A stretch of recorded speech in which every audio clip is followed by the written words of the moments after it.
Bapak Ibu yang saya hormati, pertama tentu terima kasih kepada Mas Arief, Mbak Indah, dan kawan-kawan dari Media Institute yang sudah membuat forum yang saya pikir ini forum yang luar biasa penting, karena kebetulan kami di Komisi 9 DPR RI mengajukan sebuah program legislasi nasional dan masuk pada prioritas dari tahun 2009, 2010, dan 2011 ini adalah revisi Undang-Undang 39 2004, yaitu Undang-Undang tentang penempatan dan perlindungan TKI di luar negeri. Nah, nanti kita akan berdiskusi juga tentang hal itu. Artinya pertemuan-pertemuan seperti ini bersama stakeholder terkait juga sesuatu yang penting bagi perubahan undang-undang itu ke arah yang lebih baik.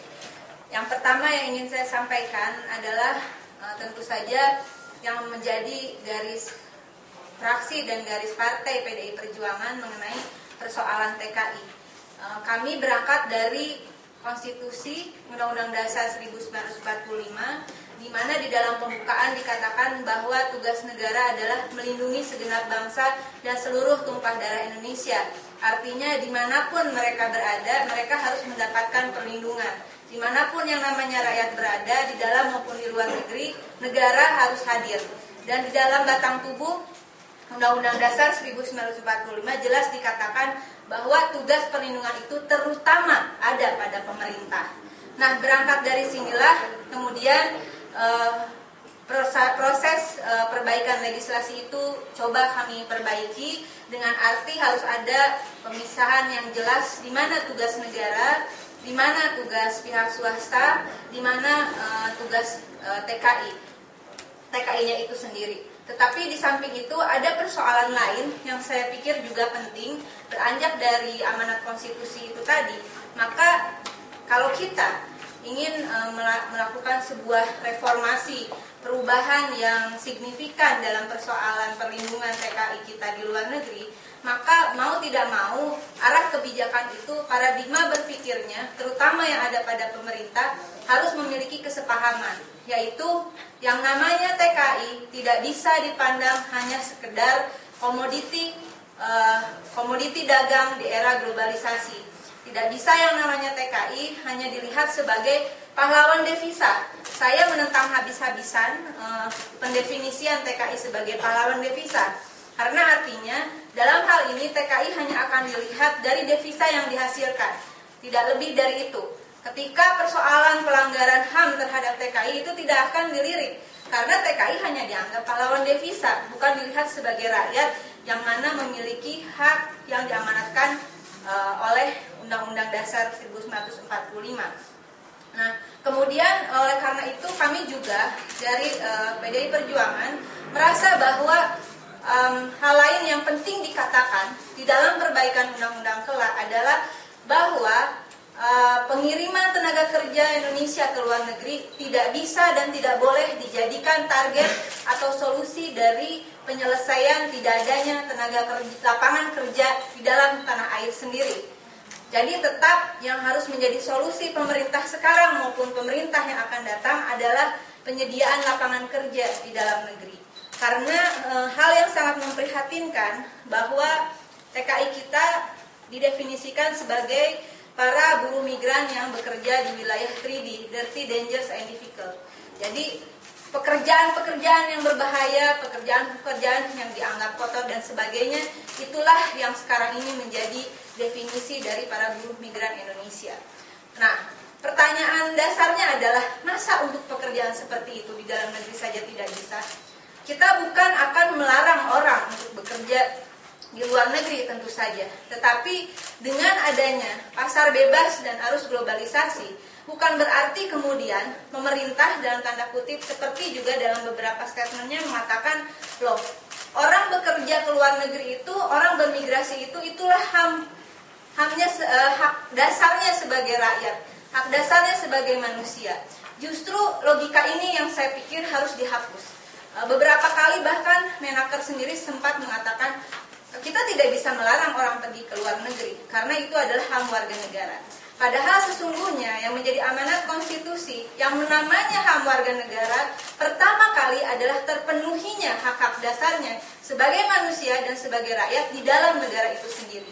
Jadi pekerjaan-pekerjaan. Saya sering mengatakan dalam beberapa pertemuan, termasuk orasi-orasi politik saya di daerah-daerah kantong TKI, saya mengatakan bahwa seharusnya tidak perlu yang namanya saudara-saudara kita, ibu kita, ayah kita, kakak perempuan kita, anak perempuan kita berangkat ke luar negeri hanya untuk menjadi pekerja rumah tangga, hanya untuk menjadi kuli bangunan, hanya untuk menjadi tukang kebun.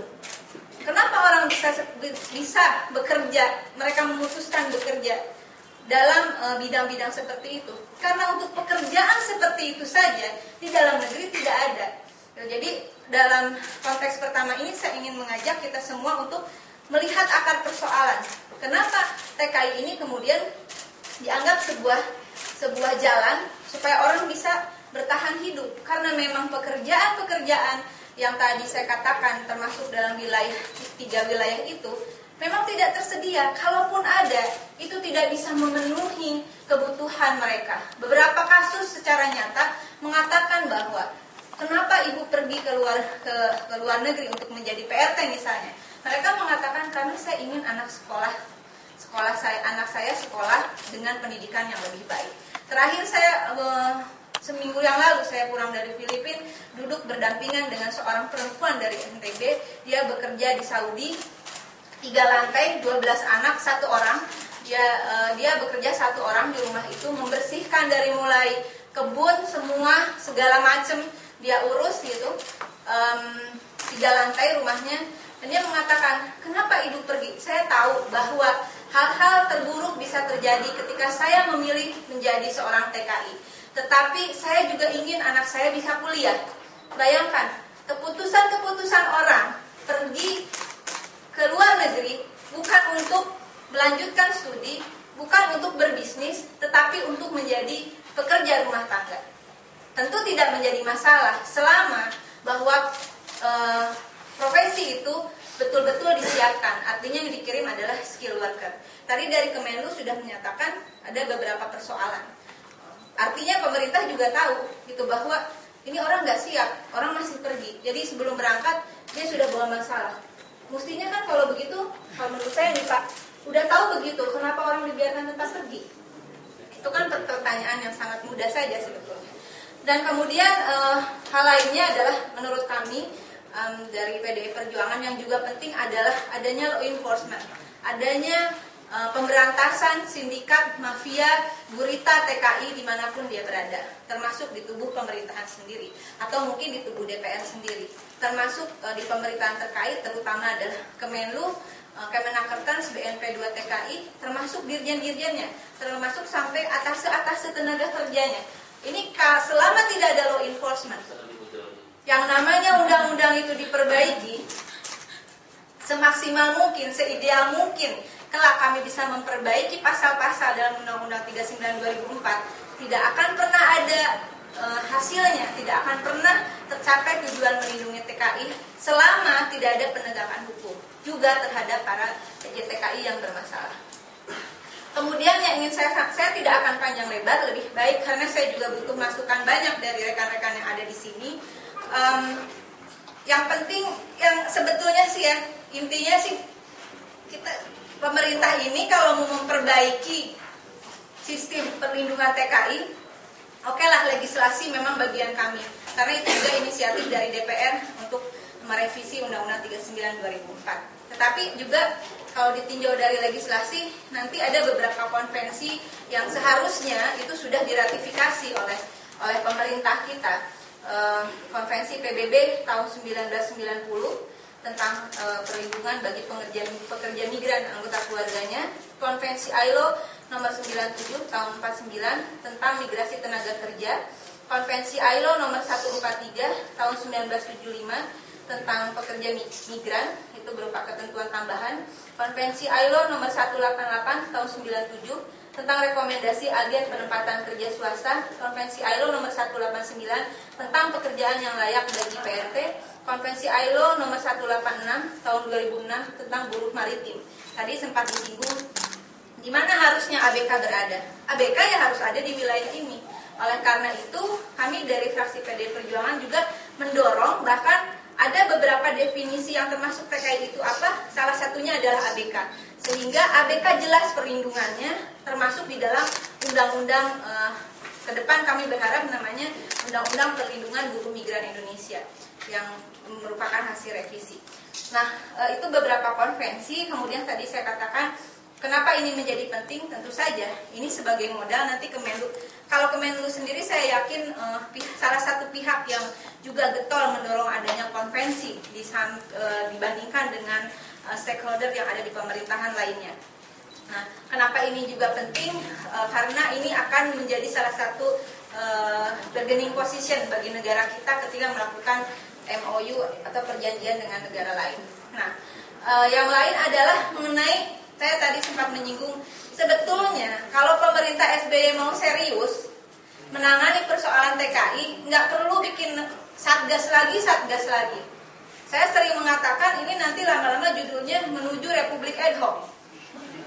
Dan kami dari PDI Perjuangan, fraksi maupun partai jelas menyatakan menolak mekanisme kerja seperti itu. Ada anggaran yang diakui atau tidak akan membengkak. Dan kemudian